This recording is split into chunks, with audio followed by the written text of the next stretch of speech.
Hare Krishna. Hare Krishna, Prabhus. Hare Krishna, Mataji's. Thank you very much for coming this Saturday evening for the feast program. It's our great pleasure to have His Holiness Badrinarayan Maharaj joining us today in Singapore. It's been almost 2, maybe 3 years since we had Maharaj here, and many of us would remember Maharaj for his classes, his realizations, and so much of realizations and pastimes of Srila Praphupad. Maharaj came through yesterday. We had a nice preaching program. Today Maharaj is going to join us for the Saturday evening program, and tomorrow morning for Srimad Bhagavatam, and tomorrow evening at the Gauranga Center also. Maharaj is a disciple of His Divine Grace, A.C. Bhaktivedanta Swami Srila Prabhupada. He is also a member of the governing body commission that actually governs and oversees all ISKCON activities throughout the world. Maharaj travels frequently. He's an initiating spiritual master in ISKCON. Most of all, personally, Maharaj inspires me very much to remember Srila Prabhupada and to be very fixed along the lines of Krishna consciousness. My request to all of you today is to please hear from Maharaj. If you have questions, it's a good time for you to raise them. And one last thing, you all have your phones with you. I will request that you put them on silent right now. Right? You may want to look at them if you need to see a verse, but most likely not, because we have a projector. If Maharaj wants to point us out to a verse, otherwise keep your phones off. That would be very helpful.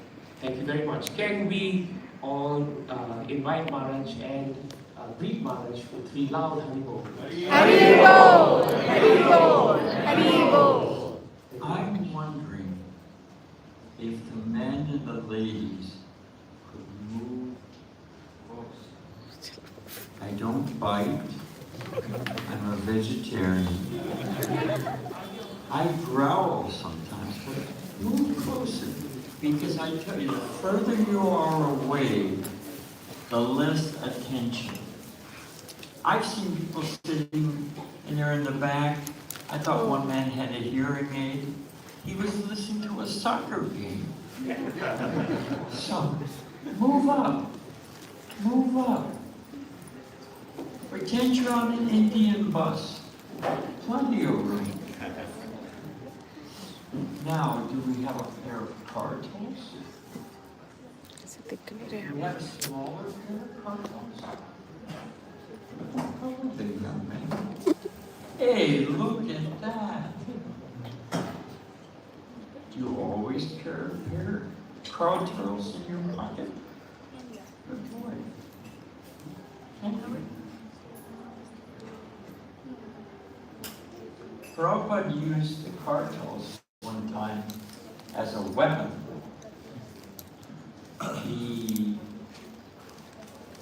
The devotees were in India. This is one of the early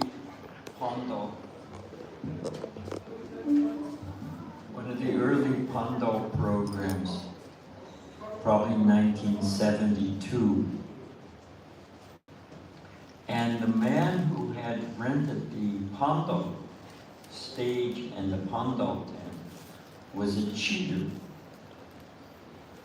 And although we'd ordered one size and one quality of stage, the one that he delivered was quite funky.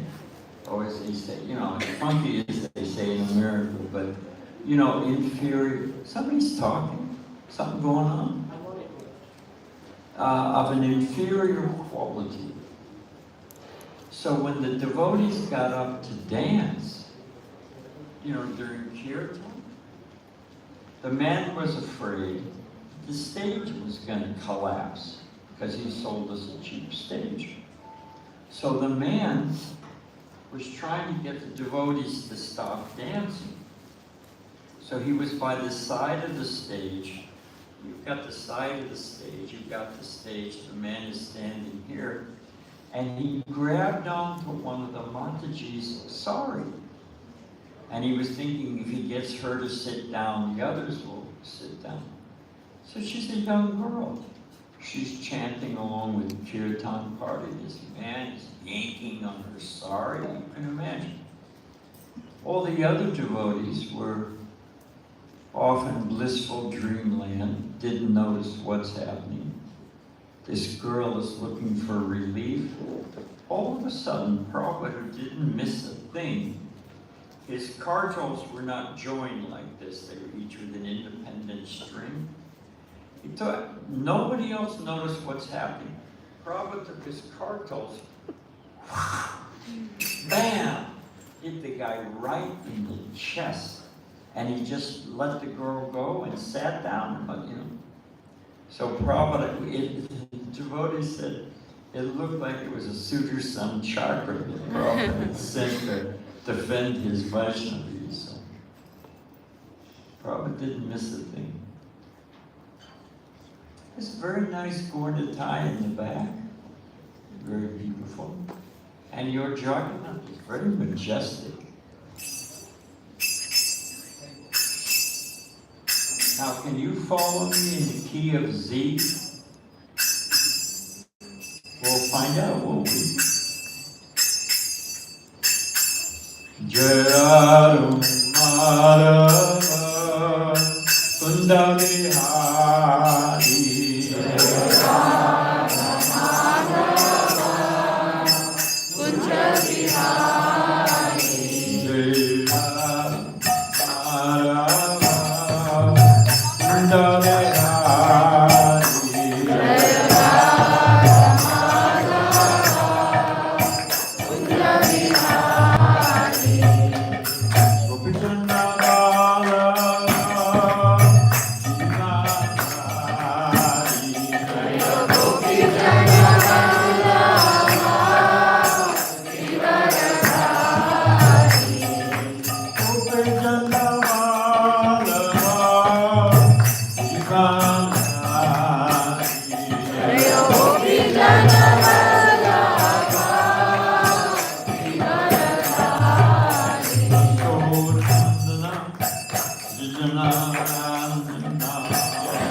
Shishman Divine Grace.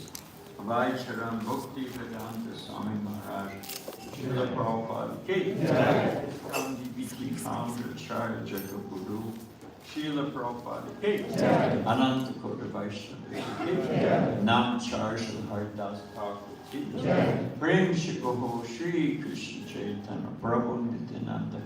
Shri Dvaita Gadadhar Shivasari Bhakti Vrinda Ki. Shri Shri Radha Krishna Gopinath Shama Kund Radha Kund Giri Govardhan Ki. Vrindavanam Ki. Durdam Ki. Durgadam Ki.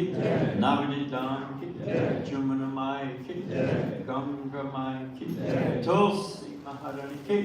Bhakti Devi Ki. Samveda Bhakti Srila Prabhupada Ki. Shri Shri Jagannath Baladev Subhadra Ki. Gopremanande. All glories to the assembled devotees. All glories to the assembled devotees. All glories to the assembled devotees. All glories to Shri Shri Guru and Guru. So, I thought, because I was asked to, and it's a topic close to my own heart,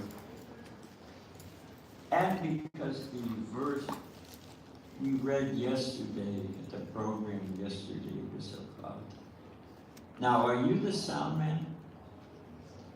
Now, I know this is almost impossible for any sound man to do. I've years of experience before you were born even.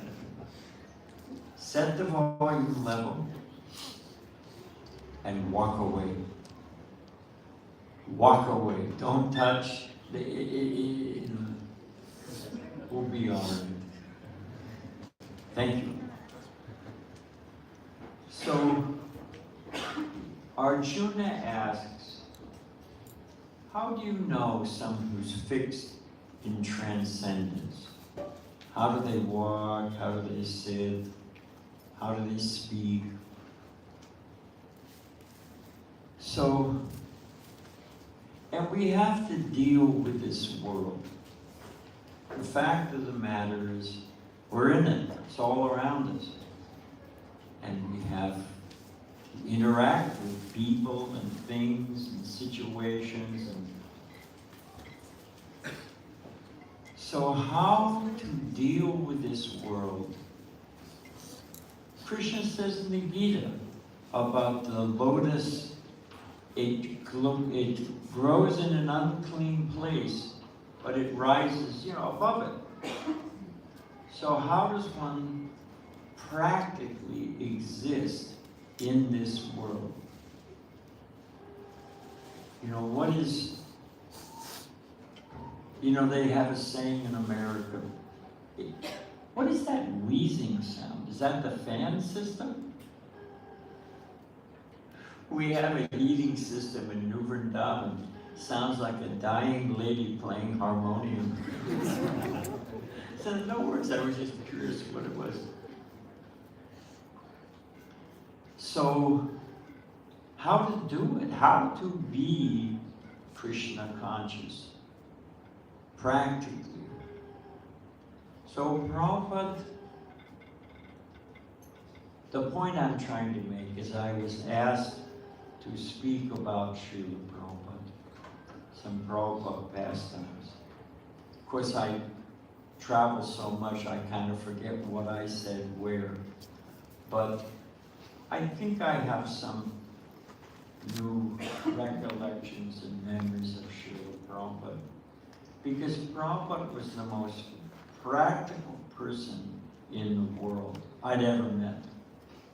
Hayagriva, one of the early disciples, Prabhupada had his mind in Krishna Loka, but his feet firmly planted on the ground. So, how to do that? What are some symptoms, some flavors? So that's what we're talking about here. Hopefully it's some, as they say, news you can use. Do you know why knowledge or wisdom is compared to shoes? Shoes are an unclean thing, right? We leave the shoes outside. So why is knowledge or wisdom compared to shoes? If you don't raise your hand and answer, you don't get prashad. Now everybody's focused. So don't be shy. Get the wrong answer. We'll study. In the back there, Padma. It wears out with time. Huh? It wears out with time. Wears out what? With time. It wears out. I don't follow. It wears out. Oh, they would. No. Knowledge never comes worn out. Anyone else want to guess? Don't be shy.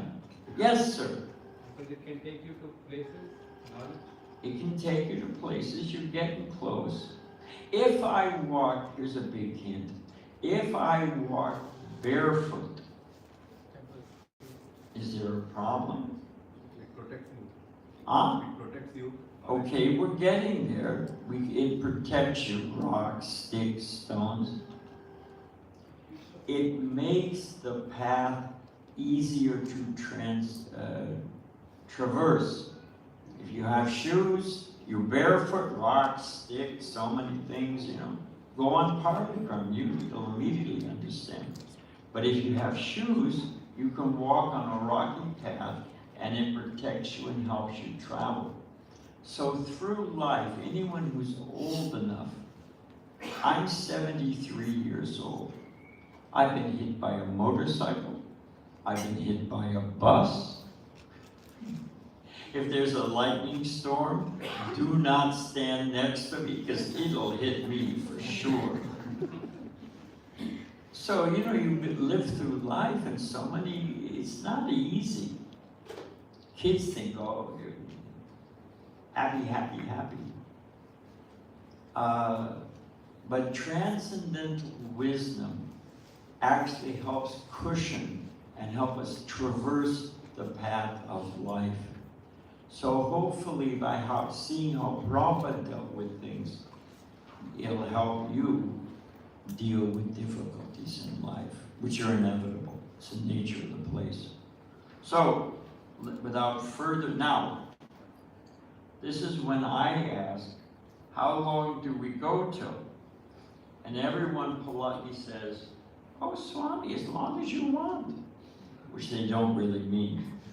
So the question is, what is the usual length of the talk? When does the talk usually end? Maharaj, it normally starts at 5:30 and ends at 6:30. What happened? Is RT at 6:30? RT, it ends at 6:30 with about 15 minutes of questions, so RT can start like 6:45. So you have 45 minutes, Maharaj. All right, you keep an eye on it.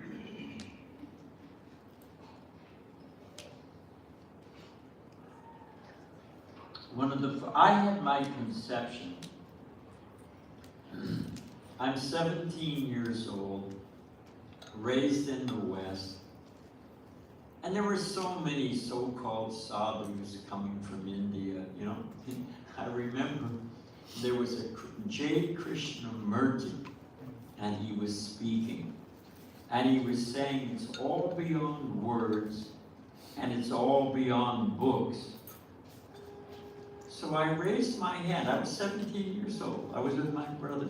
I raised my hand and said, if it's all beyond words and it's all beyond books, why do you have a book table in the lobby and why are you speaking? It didn't make any sense to me, So, and they're saying that, to be desireless, just to become free from all desire. Well, let me ask you this. Isn't the desire to be desireless a self-centered desire? Work your way around that one. So what to do with desire? I remember reading in National Geographic, and I'm not making fun of James, I actually appreciate the non-violence and all that. But it showed a Jain master, he had a mask over his face. And then he had somebody sweeping in front of him so he wouldn't step on any insects. So, I was a little kid. I was probably about 9 years old, 8, 9 years old. And I was thinking, now hang on a minute. He doesn't want to step on bugs. So he's got his agent sweeping in front of him.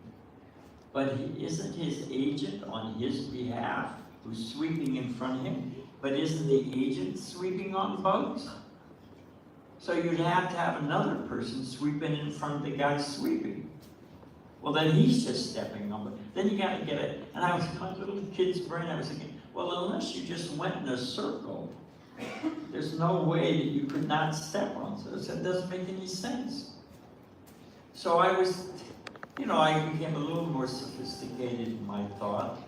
Is this world created for us to enjoy, as some people say? And other people say, no, you're meant to renounce it. It's corruptive, it's polluting. Go to a cave in the Himalayas. Well, what to do? So, and I heard Prabhupada say, it was one of the first time I heard chanting. And a friend of mine had a record. And it was Prabhupada's, that Govindam album. It was a single. And Prabhupada gives a lecture on it. He's reading from Srila Bhaktisiddhanta Saraswati Thakur's commentary on the Brahma Samhita. And Prabhupada said, I had all these things rattling around in my head. And I heard Prabhupada say, a devotee has no desire. I thought, okay, well that's sort of like the Jains and the Buddhists renouncing, but. And then he said, still they have various desires to serve their Lord in loving service. And I thought, there's the answer. That you have desire, but it's all in how to serve Krishna. We use Krishna's things in Krishna's service. Rishikesha Rishikena, we use everything. It sounds like a cell phone. We use everything in Krishna's service. Now that makes sense. So again, how to live in this world practically and use everything in Krishna's service. As a sidelight, in our temple at Bhaktivedanta Manor in London, if your cell phone goes off during the talk, you have to put 20 pounds in the hundi. So I don't know what the equivalent here is in Hong Kong, but if your cell goes off, here's the hundi, here's the donation box. At that point, everybody looks at their phone and shuts it off.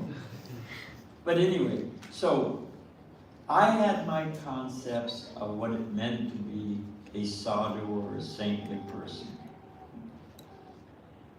I'm in Los Angeles in the old LA temple. And it was just like this. Ladies are on one side, men are on the other. And an aisle. The deities were here, Prabhupada's Vyasa-sangha was in the back. And Prabhupada called for questions.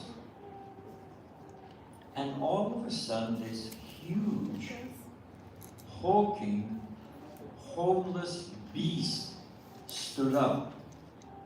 I mean, he had matted hair with leaves in it. His clothes had all become that crunchy green from no bathing, no showering. And he came lumbering up to Prabhupada.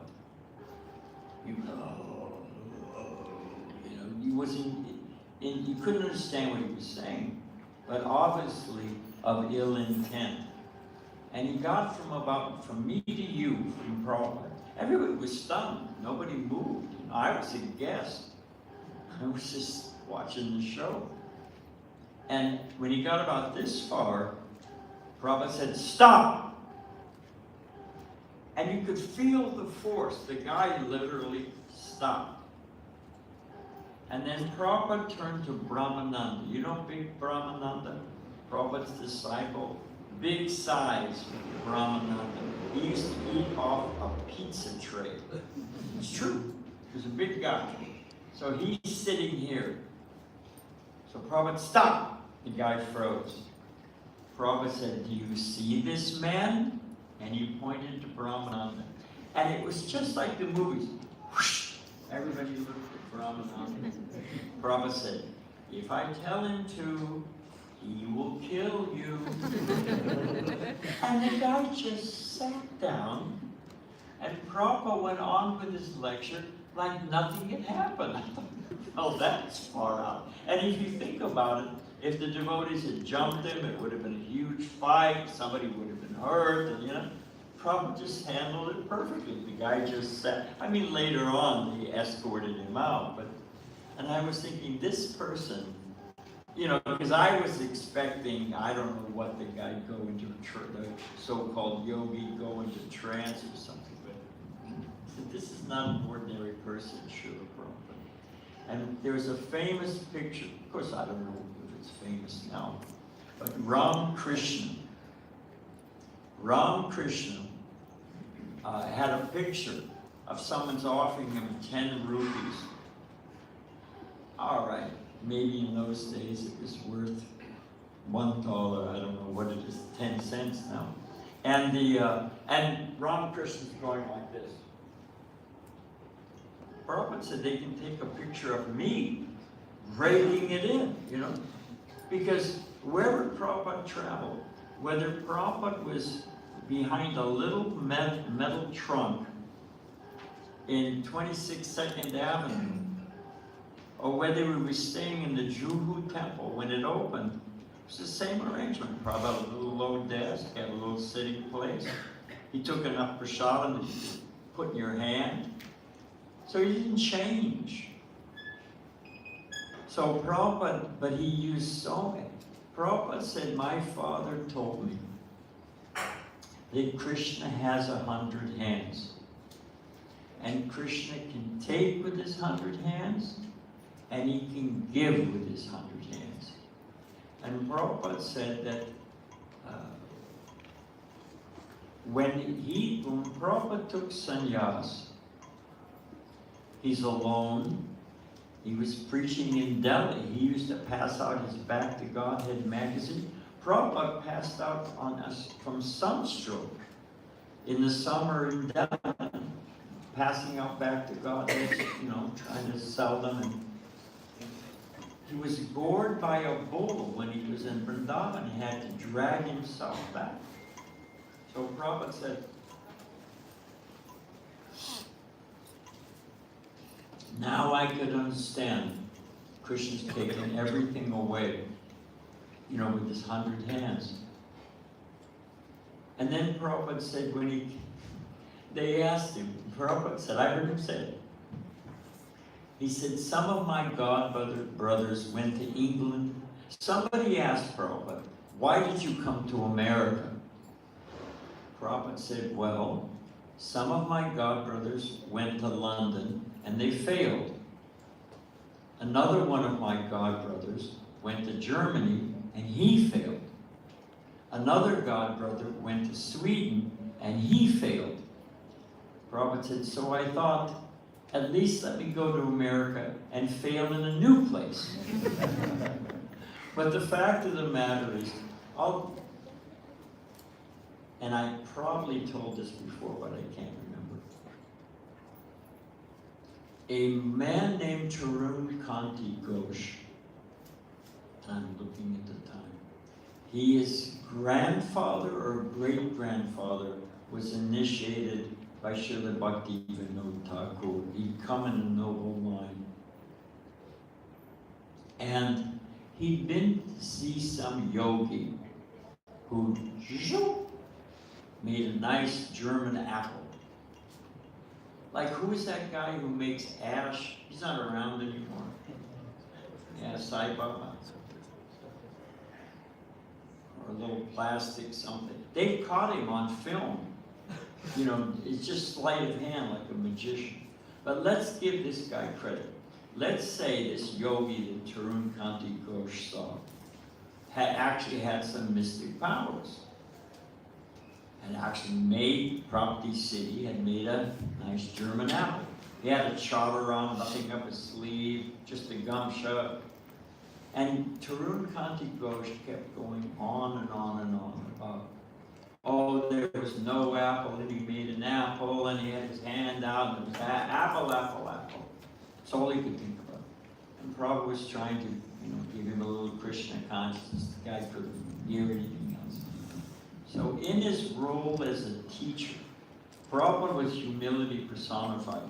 We'll get back to the apple. We were hanging up, when Prabhupada came to Detroit, he wanted a picture of his spiritual master in his darshan room. There was a picture of the Lord Nisringadev behind Prabhupada. And, but he'd seen this picture of Srila Bhaktisiddhanta Saraswati Thakur in the temple room. So he told Govardhan, the president, that you bring up that and you put it behind me. I want a picture of my Guru Maharaj. So I had the good fortune, I happened to be walking down the hall later on in the day, and Govardhan said, hey, can you help me? Because it was with a big gold frame. So we brought it up from the temple, and we thought Prabhupada was out in his garden getting a massage. We walked in, turns out Prabhupada was sitting behind his desk. He was working on something. So Govardhan said, oh, we'll come back, Prabhupada. We'll come back and Prabhupada said, no, come on. He saw what we were trying to do. He said, come on. So we're trying. So, Govardhan said, Prabhupada, do you want to get up? You want to? No, he was working. So we're trying to hang on a nail. One nail come in, this big, heavy painting, and you're trying to catch the wire on the nail. You've got the picture in your head. And Prabhupada's sitting here, we're trying to get it on the wall. I'm on one side, Govardhan's on the other, and we're trying to. So, I know I'm going to be the one who drops it on Prabhupada. I know it. So several times, Govardhan said, Prabhupada, do you want to move? No. Then Govardhan said, Prabhupada, we're afraid we're going to bump you. Prabhupada said, what? Prabhupada said, for service, you can stand on my head. So Prabhupada was humility personified. In Detroit, the airport with the devotees leaving, Prabhupada was leaving, devotees went to the airport, and in those days, we just took over the airport. Imagine 300 devotees, 15 madungas, who knows how many pairs of kartals, sprinkling rose water, throwing flower petals, and completely took over the airport. Now, those businessmen who are trying to catch their connecting flight, they're trying to get through the devotees, right? So they're trying to get to their flight. They're pushing the devotees. Devotees think, oh, you materialists, don't you know this is a period? Devotees are pushing back. We were all young American brahmacharis, passionate to the max. Somebody was going to haul off and hit somebody, and it was going to be a riot. It was just your picture just about to blow. Rupanuga Prabhu, the chairman of the GPC, stood up on a chair and said, all ISKCON devotees, please clear the terminal. Nobody moved. Not a single person. You know who moved? Prabhupada. Prabhupada got his little carry-on bag, got up, said, no, you stay, the devotees have to move. But I could tell you so many stories. I'll tell another one. We'll get back to the apple. Prabhupada's in Philadelphia. I wasn't there for this one, but Rabindra Swarup Prabhu told me that he had invited, Rabindra was working on his PhD at the time, and he had invited an Indian professor who was teaching world religions. So Rabindra thought, well, he'll be a pious Hindu and it'll be fun for Prabhupada, and so he invited him.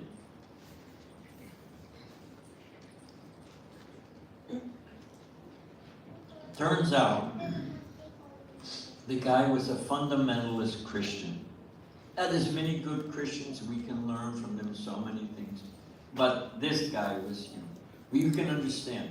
First thing he asked Prabhupada, he said, you're worshiping Krishna, but your Krishna is a sensuous, sinful God with a small g. He's dancing with other men's wives.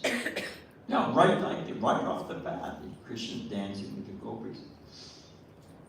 Prabhupada leaned back. Prabhupada said, I see that you're married. They wear a ring on their finger. But I see that you're married.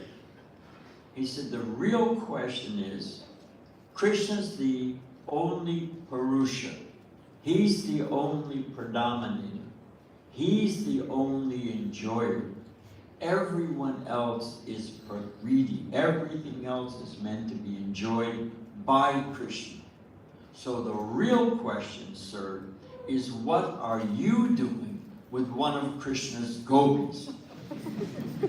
And the guy he'd just been spun around and got a fantastic answer and didn't know what to say.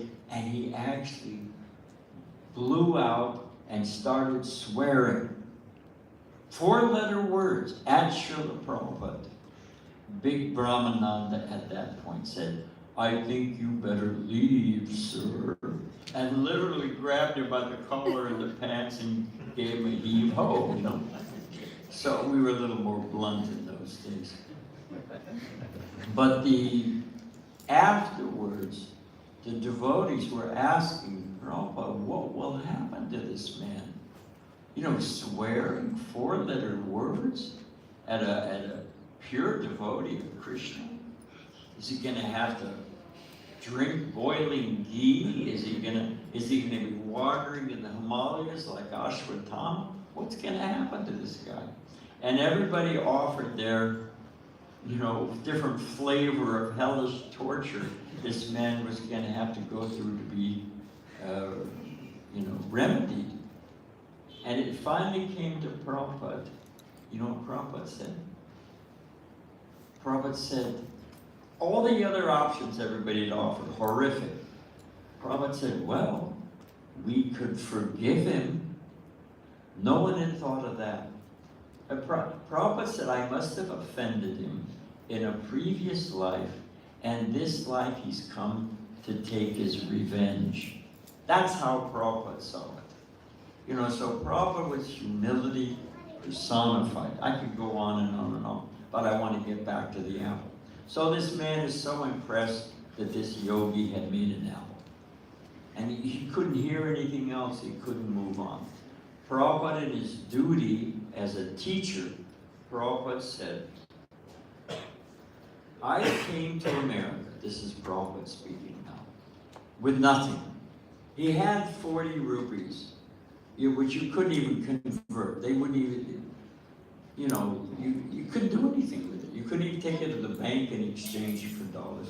Prabhupada did have 20 rupees for the 3-volume set Bhagavatam he sold to the Captain Pandya. But other than that, Prabhupada had nothing. And when Prabhupada first sat in Tompkins Square Park and began to chant, one of the first American officials to greet him was a policeman who said, hey buddy, get off the grass. So Prabhupada used to sit on a little mat and chant. So Prabhupada said, I had nothing. I simply had faith in the holy name and the order of my Guru Maharaj. And Prabhupada said, from that, so many disciples have come. So many books have come. So many festivals. So many deities. Prabhupada said, so many temples. And then Prabhupada said, and in every temple, there are so many apples. Apple halva, apple chutney, apple... So, okay, the guy made one apple. Oh, it must be Bhagavan. But Prabhupada started it from nothing. A transcendental movement all over the world. You can go practically anywhere in the world. My parents, they passed away now. and they were good parents. My parents were traveling in Europe, and they called me. They said, "Did you give the devotees our itinerary?" I said, "No."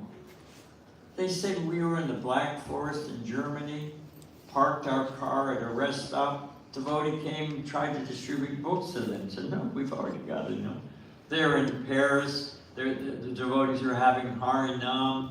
They were in Rome in their hotel that opened on a plaza. The devotees are having Rath Yatra. They said, everywhere we went, the devotees are there. And you can go to Botswana. Anybody know where Botswana is? You could, yeah, Africa, Central Africa, Southern Africa. There, we got a temple, we've got restaurants, and it's all from Prabhupada's mystic power. Okay, so I wanted to say, let me get my glasses here.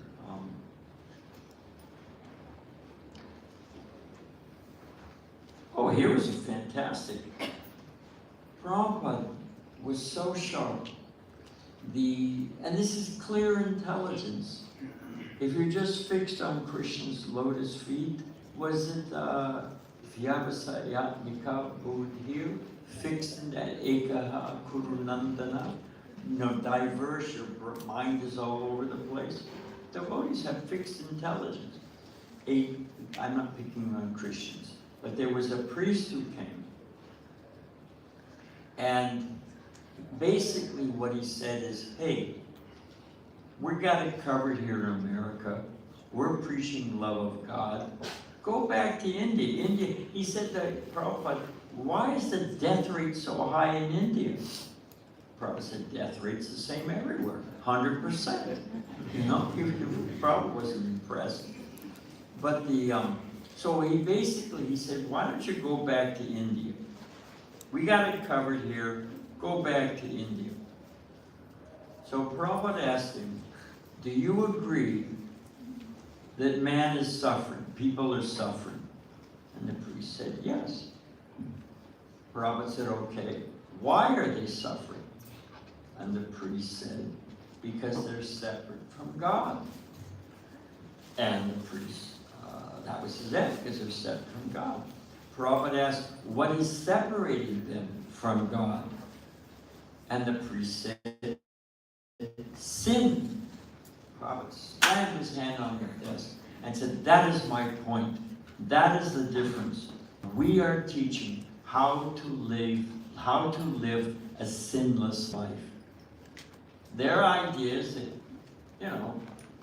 I sin, God, Jesus takes my sins, I'm free, all men fall short in the eyes of God, so I can never become purified. I can never live a pure life. I'm always going to be sinful, and I'm only saved by the mercy of Jesus. So I'll go on sinning, and Jesus will go on suffering. Nice arrangement.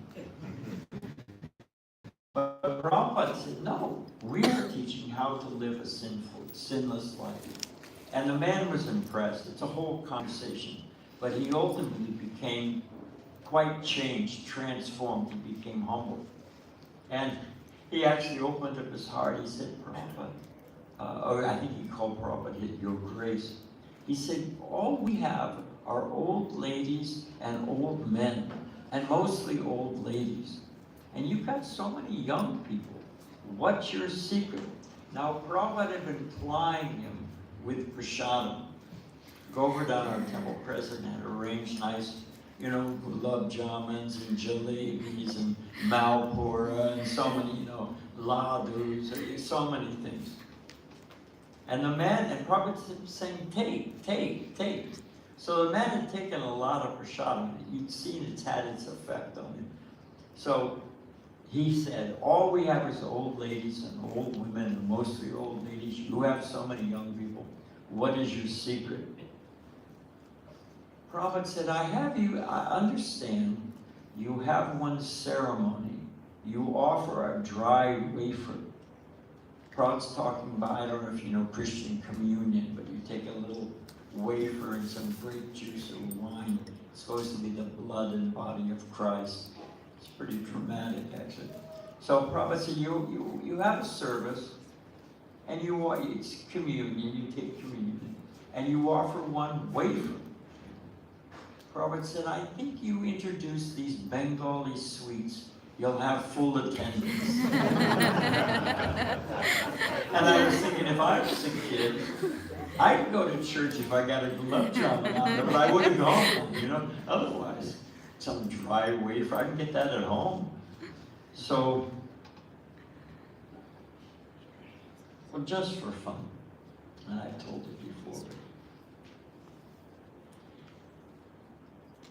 Tamal Krishna Maharaj told me this. Well, before I forget,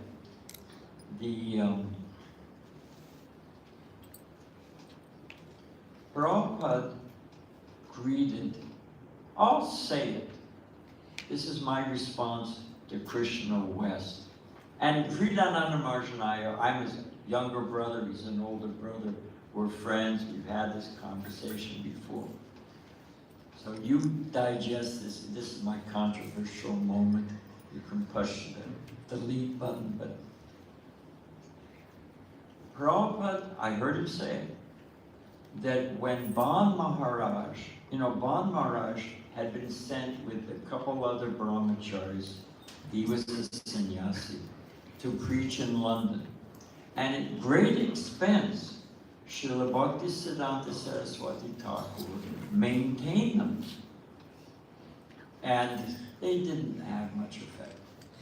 So when Prabhupada and Sridhar Maharaj, Prabhupada's senior godbrother and friend Sridhar Maharaj, they went to greet Ban Maharaj in Calcutta when they came back by ship, when the ship came into Calcutta harbor.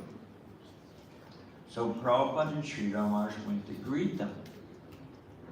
And when they came off the gangplank, coming off the boat, coming down into the disembarking, they were in Western dress. They had a, bowler hat and a Savile suit or whatever, they were in British dress. Had a cane. Prabhupada whispered to Sridhar Swami. He said, we went to change them, but they have changed us. Prabhupada didn't, So and then when they were in the car, I heard Prabhupada say, they said, Ban Maharaj said, they asked many questions we couldn't answer. And Prabhupada looked at Ban Maharaj, looked at his friend Sridhar Maharaj, said, what question isn't answered in the Bhagavatam? If you don't have faith in the Shastra, how are you going to have any potency? So back to Tamal, this is on the other. The Prabhupada used to sit with the senior devotees in LA after he gave the Sunday talk.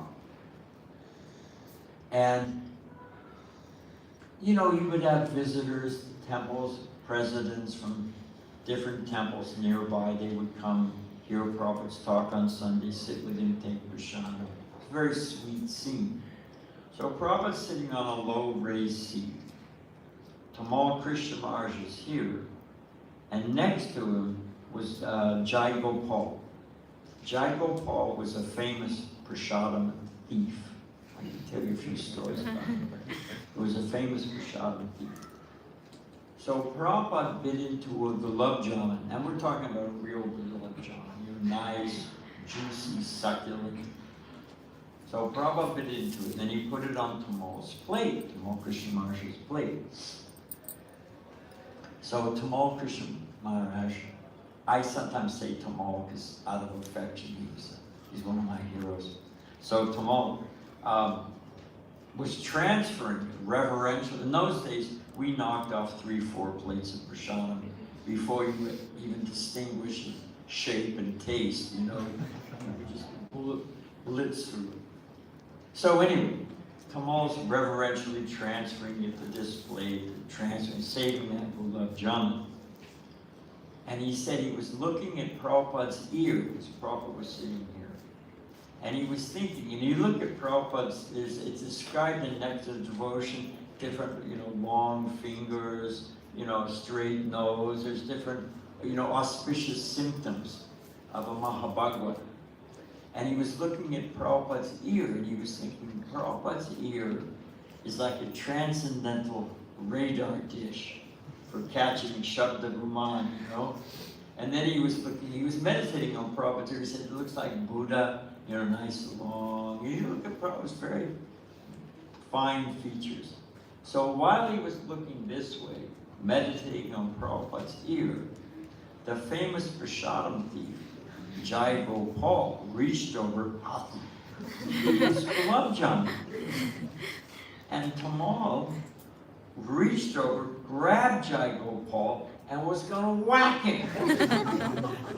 But he had the wherewithal. He said, Prabhupada, can I hit him? Can I hit him? Prabhupada said, what did he do? He said, he stole my gulab jamun. Prabhupada said, Vaikuntha qualification. Prabhupada said, there's two types of devotees. And I don't want to fire anybody up here, but he said there's devotees that distribute prasadam, and there's devotees that steal prasadam. And Prabhupada said, and they're both transcendental. So, Malati told me this one.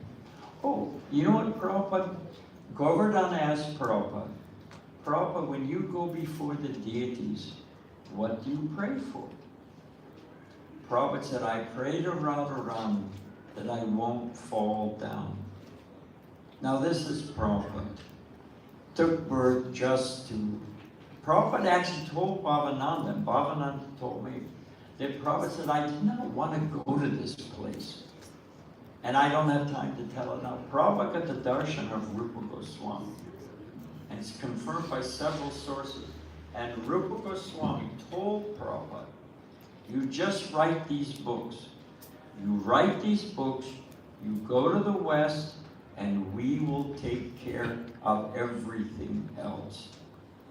So, now how did I get off on that? So what do you pray for? So here is Srila Prabhupada, personally protected by the 6 Goswamis, and Chaitanya Mahaprabhu was the emissary. And what is he praying for? I mean, he prayed for many, many other things, but that's what his answer was. When I go before the deities, I pray to Radharani that I will not fall down. So we should understand this is a dangerous place, this world. And we have to be serious. Malati Devi told me, that's what made me think of it, that she was coming out of Prabhupada gave a fantastic lecture, South Indian Pando program. A man comes to grab Prabhupada's feet. They think a sadhu is like an ATM. Fix my arthritis in my knee, get my kidney, get good grades and get into Harvard. That's the business of a sadhu, That's what they think. And it's foolish. Prabhupada said a man was praying for he was pulling a barge. They used to, on the banks of a river, you'd pull a barge, and there'd be a captain with a big robe and a bunch of other men. And the man was praying, if I got the darshan of Krishna, of Govinda, please give me the darshan of Krishna, answer my prayers. And what was his prayer? He was praying to Govinda, to Krishna, Mukunda, it's a big hint. He was praying to Mukunda that, will you please put pillows on the bank of the river so my feet won't hurt so much. Now you get the darshan of Krishna and you ask for that. It's like Bill Gates says whatever you want and say, hey, can you give me give me a computer? Can I get an iPad from you? What is that? So, but Prabhupada said, Malati Devi, they're coming out of a pando, this man grabs Prabhupada's feet, and they say to Prabhupada couldn't even walk. They're asking like he's an ATM, save me, Swami. Like it's some electric current, zapping. Prophet said, I can save you, but you must do the work. So, and remind me, I want to tell a story about Prabhupada's books and then we'll take some questions. But the point is, we have everything we need to go back. Prabhupada, I heard him say it, I was sitting in the room. He said, you chant 16 rounds a day, minimum, follow the regular principles, serve the Vaishnavas, and preach Krishna consciousness, whatever your ability, and you will go back to Godhead, back to Krishna in this life. Jayadvaita Maharaj said, Prabhupada, in this life? Prabhupada said, in this life. Why not? We have everything we need. It's all in Prabhupada's books, and I'm going to close with that. But we have to do the work. It's not going to happen by osmosis. Let me ask you a question. I'll ask you a question, Prahlad. If I am trapped in the bottom of a well, I can't get out myself. What do I need? I need a rope. Okay, a rope or a ladder is necessary. Is it sufficient? You, some in the back, you with a mustache in the back row. I know what this is. Yeah, I'm looking right at you. Yeah, you, okay, good. If I'm in the bottom of a well, and you lower a rope or a ladder, that's good, isn't it? It's necessary. Is it sufficient? Ah, good man. What do I need to do? Huh? I gotta climb out, I gotta grab the ladder, I gotta grab the rope, and I have to climb out. So we have everything we need, but we have to apply it.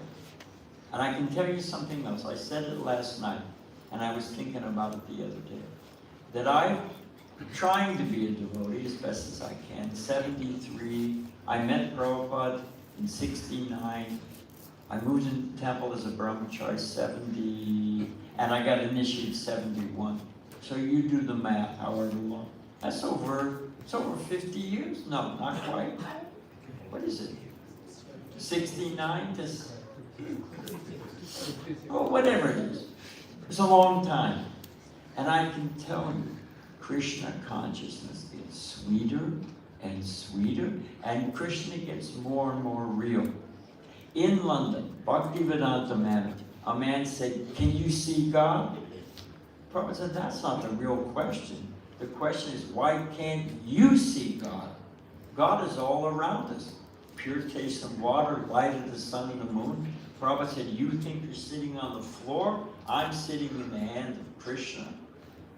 For someone with vision, they can see Krishna everywhere. But anyway, so another man, another time, in London, Malata Devi told me, a man said, Prabhupada's sitting here, if you know the Bhaktivedanta Manor Temple, Radha Gokulananda, the deities are here, okay? Two sides of the room, opposite ends. A man stands up in the middle and says, can you see God? Prabhupada said, yes, but you're sitting in the way, standing in the way, sit down. Krishna is real, I tell you, Krishna is real. And Prabhupada said, Yokesh Mana, Prapadyante. What is it? Yedatam mam prapadyante. As you surrender, I reciprocate. So Prabhupada said, but it's not a one-to-one ratio. I heard Prabhupada say it. It's not a one-to-one. You take one step to Krishna, Krishna will take 10 to you. So the path is open. The process is easy. It works. And Krishna's real, just waiting. And anyway, that's enough self-testimony. I was in New York Brooklyn Temple on Henry Street. There was about, I don't know what, it was a three-story, not a big, not wide, so it wasn't very big temple. And there were like 300 devotees stuffed in there. Devotees sleeping on the fire escape, so many things. You know. So there was a little garden in back, and Prabhupada's darshan room was here, his bedroom and then his darshan room. And there were some big windows, and it was summertime, so the windows were open. And the temple president, rightly so, there were so many devotees, wanted to make sure that that garden stayed quiet in that garden. So they didn't stir Prabhupada. So there was a guard, and you could volunteer for a shift for the guard to make sure nobody sat in that garden, it was a small size, and made noise and disturbed Prabhupada. So I volunteered, and I had the 1 a.m. to 3 a.m. shift in the morning. So,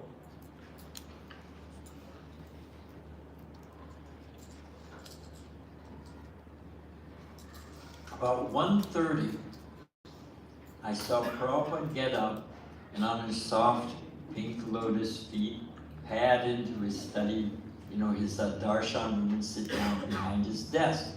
And he turned on the light.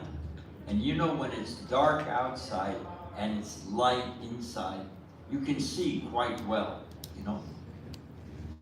If you're inside the light, you can't see into the dark, so you got to have to see. So I saw Prabhupada sit down, put on his glasses, and he picked up the Sanskrit, you know, Pradyumna. So, have I got that word? Yeah, Pradyumna, the Sanskrit's called. So he would do the word for word and the English translation, and then he would do the word for word, and Prabhupada would look at the Sanskrit, check it, correct it, he'd correct the word for word, then he would, you know, write the translation, and then he would write his Bhaktivedanta purport. So the clerical stuff, and it, you know, was good scholarly work, but Prabhupada didn't do that.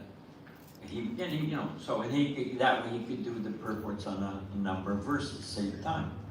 So Prabhupada checked it out, corrected the Sanskrit, and he sat back and he chanted on japa a little bit.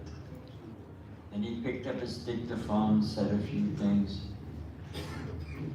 Then he pulled down his Bhagavatam that had 5 different commentaries.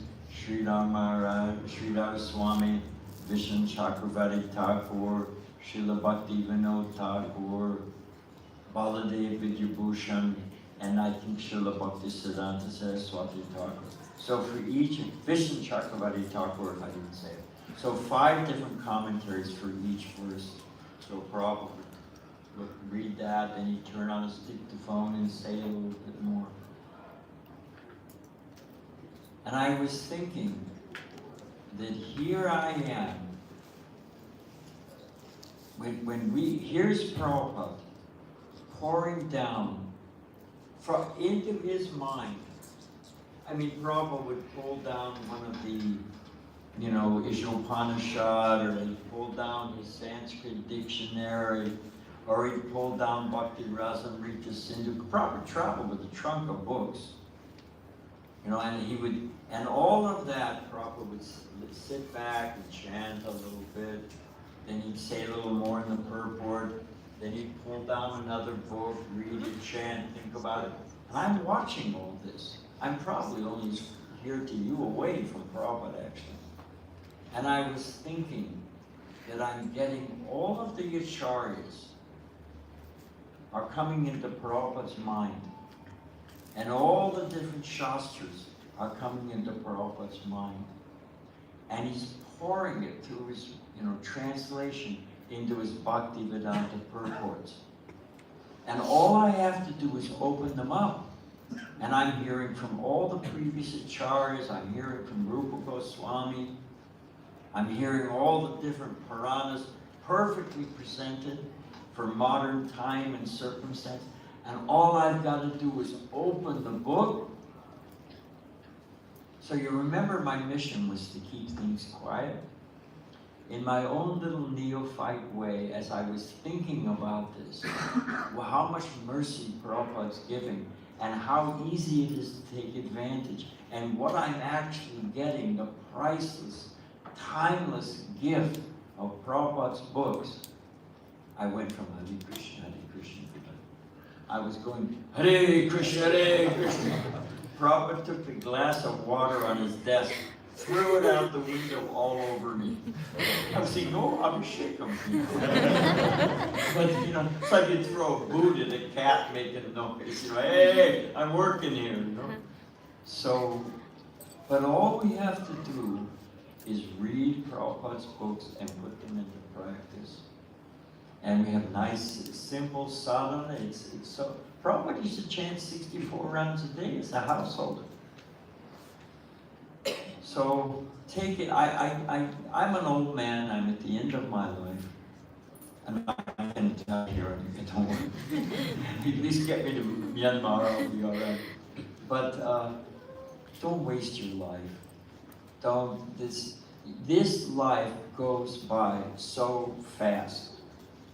You ask any, and I don't want to embarrass anybody by pointing them out, you ask any oldster, the older you get, the faster time goes. This life will be over in no time. From enlightenment from the natural path, in the Bhagavatam, 11th canto. There's different things we can learn from nature. There's something we can learn from a bee. You know, bees are busy. They say in America, busy as a bee. To make a beeline, you never see a bee just hanging out, going to the movies, chilling. Yeah, zip, zip, zip, they're focused, right? And what is their purpose? What is the purpose of the bee? Huh? They're making honey, right? Now, here's the key thing. We're all busy. We're all working, working, working. But who enjoys the honey? Does the bee, the busy worker bee? No. The beekeeper comes along and smokes them out, and the beekeeper takes all the honey. So the bee is working so hard, but the honey is taken by the beekeeper. He doesn't even get to enjoy it, the fruit of his work. Prabhupada said in the same way, who is the beekeeper in the analogy? The beekeeper is time. We all work so hard, but time takes everything. Krishna says, what is it? Time I am, the destroyer of all things. So if I'm going to have, we have this life. I'm sure of that. But it's going to be taken from you. At the time, before you know it, time will come, and off we go. Destination unknown. So, suppose I have $100 in my pocket, and there's a Hundi temple donation box, and I know that when I get to the end of the street, a mugger is going to come and steal my $100. Now, is it better to wait and have the mugger steal my $100? Or should I give my $100 willingly into the hundi? Which is better? I'm going to lose it anyway. Should I have it ripped from me, or should I give it charitably? Which is better? I give it charitably, right? We are going to have to give up this life before we know it. Why not give one life to Krishna? It's not complicated. We're not asking you to shave up and join the brahmacharya ashram or take sannyas, but to help the Krishna consciousness movement, to have our life have some meaning. If I have a bucket of water, I keep saying I'll finish, but if I have a bucket of water, here's a thought exercise for it. I have a bucket of water and it's half full. Got that picture in your mind? Now I stick my arm up to my elbow. What happens to the water line? Ah, come on, folks, don't overthink it. What happens to the water line? Rise. It goes up. When I pull my arm out, what happens to the water line? Goes It down. goes back down to the exact same place for all intents and purposes. It's as if my arm was never there. It made a difference? Nah, it's gone back to the same place. Mortician's magazine, there is such a thing, and a devotee sent me an article, and in Mortician's magazine, it says, and this is all, mortician means, they embalm you and bury you and off you go. So, they bury you in the ground or burn you. So in Mortician's magazine, it says that after 6 months on average, your dear beloved wife or husband and all your kids can't remember the sound of your voice. And without a photo, they have trouble remembering what you look like. I'm not minimizing respect for our parents or love for the husband. Don't waste time with that. But the point is, it's gone. So in the similar way, do we just take, like the hand in the water line up and down, do we just take up space? All right, you had some good meals, you got some gulab jamuns or jalebis out of it, you raised some kids, you got to go to, what is it, Santosh, what's it called? All right, you went on a roller coaster, whatever, you went to London, big deal. When it's all, so that's my point.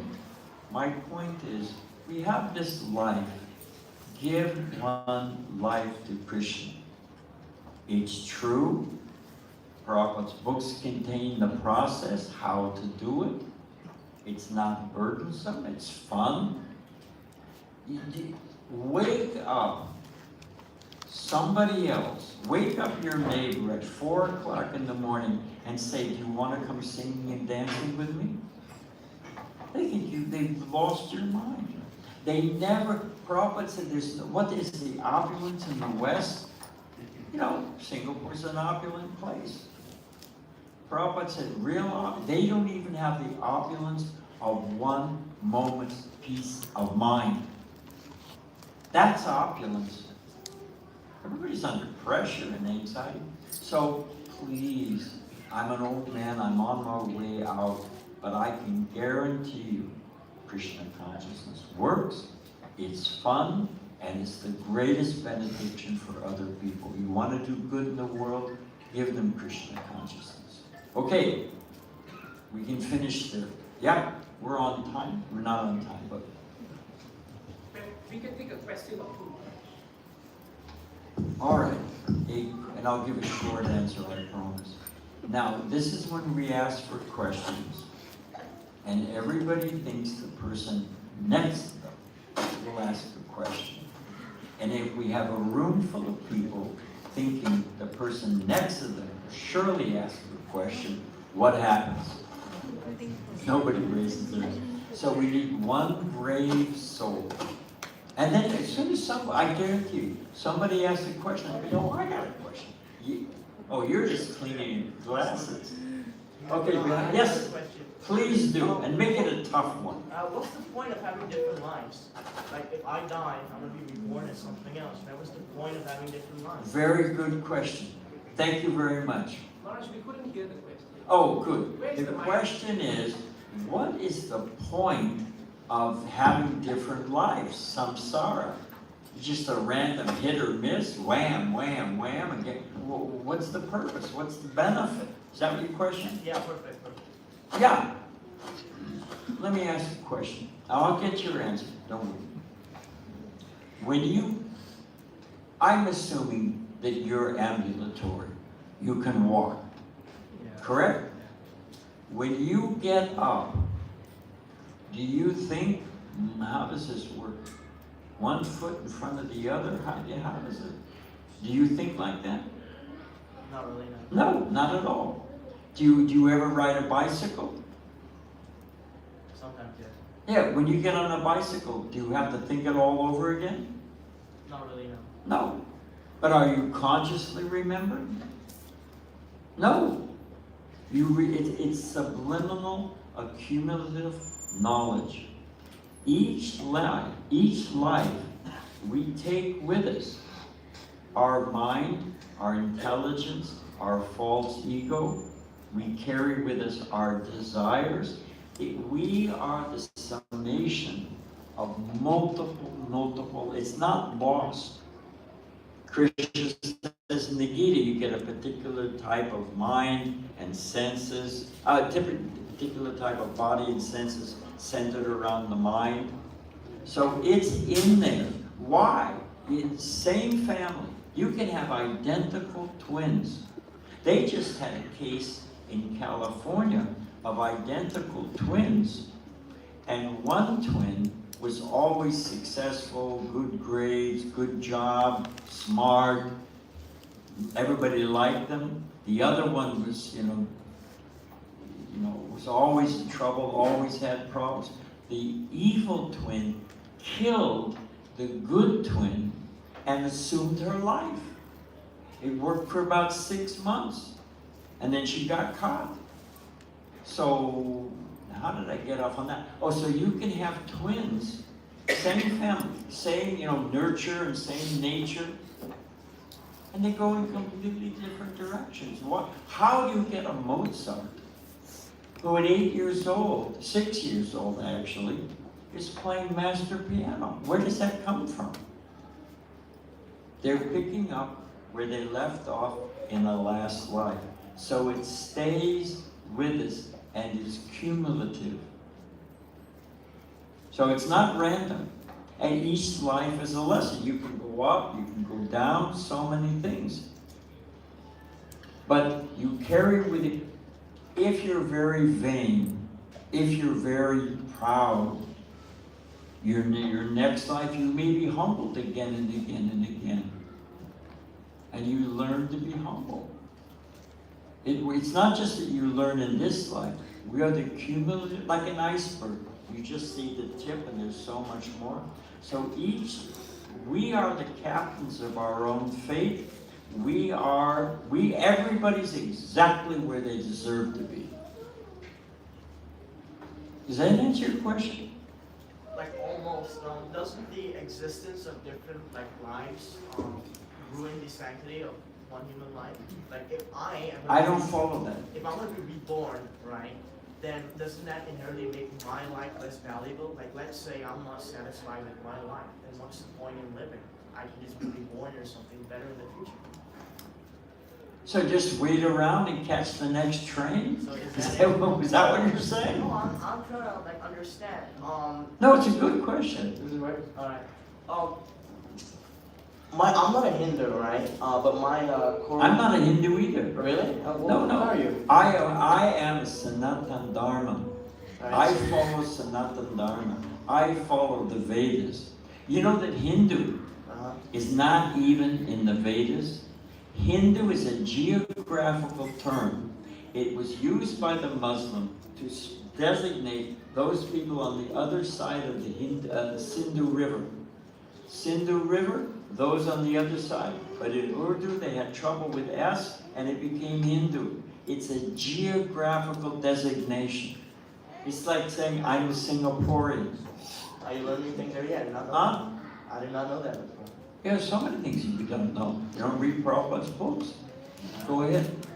Yeah, as I was saying before, doesn't the existence of Don't different lives... twiddle the knobs. I just keep it close? No, he's doing it. Oh, sorry.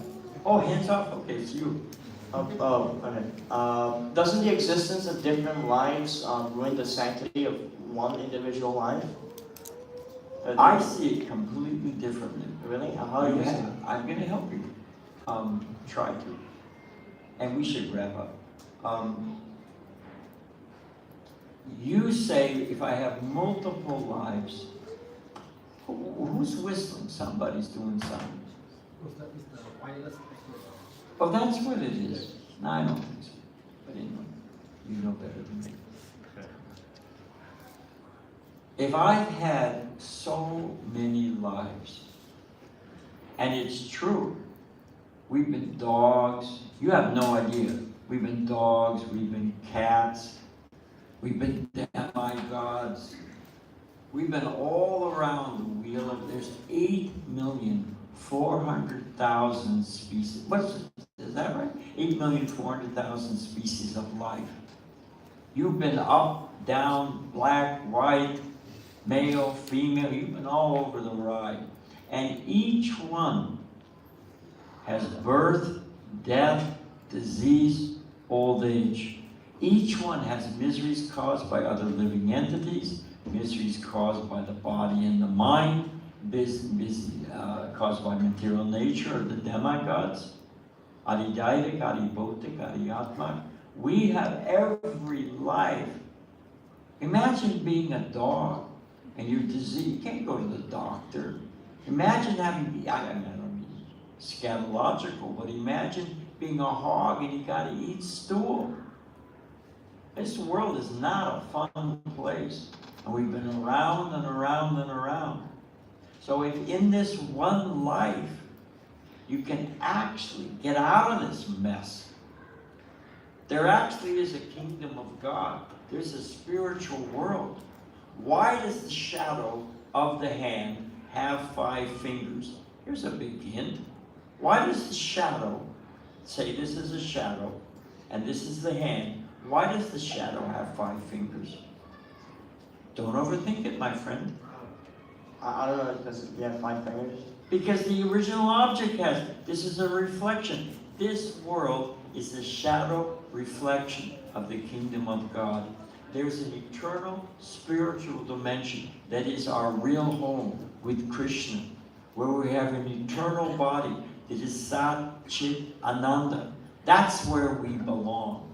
We do not belong in this dark, dank, temporary, miserable place where the happiness is really just the satisfaction of scratching an itch. There's a little, I'm hungry, I eat something. It's negative to 0, negative to 0. I'm under pressure and I give it a little relief. That's happiness in this world. I'm hot, I turn on the fan. Oh, I'm happy. No, you're not. You've just come to a temporary stationary state. But there's a place, kingdom of God, where we have an eternal, full of knowledge, full of happiness. That's where we belong. So this one life, if in this human form of life, I can get out of this mess, then I've had so many lifetimes I've wasted or suffered, and I didn't have the intelligence. Human being is called rational animal. I promise all in, and I've said that several times. Who can help me? What animal is born twice?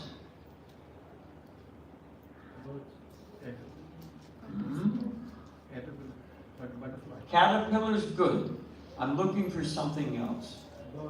Birds. Bird. Who said bird? Thumbs up. Dvija. Krishna, I don't want to go too far afield, more than I already have. The human form of life is meant to be twice born. And it doesn't mean buying a 2-cent thread. It means when the bird is born, it's in the egg. It's an independent life. It's separate from the mother. But it's not really free. Until you break out of the shell, that's when the bird becomes free. So we've all got mothers and fathers. I don't mean to minimize that at all. We all have duties to our mother. I can never repay my mother and father. But the real birth is when you break out of the shell of ignorance, when you have the mother of the Vedas and the father of a Diksha, initiation from a bona fide guru. That is the real birth. So you have this human form of life. It's meant for that spiritual birth. And you've wasted so many lives and suffered, and so grab onto this life for dear life. Use it in Krishna consciousness and get out of this place. So this life becomes most valuable. If you see like that, which is the truth, this life is extremely valuable. And you don't want to waste it watching Bollywood movies. Okay, we'll end there. Thank you very much, Guru. Sorry, Krishna. His Holiness Badrinarayan Maharaj ki Jai. We'd like everyone to rise and let's have Gora Aarti, and then we will have some announcements for tomorrow's program for Maharaj. Thank you very much.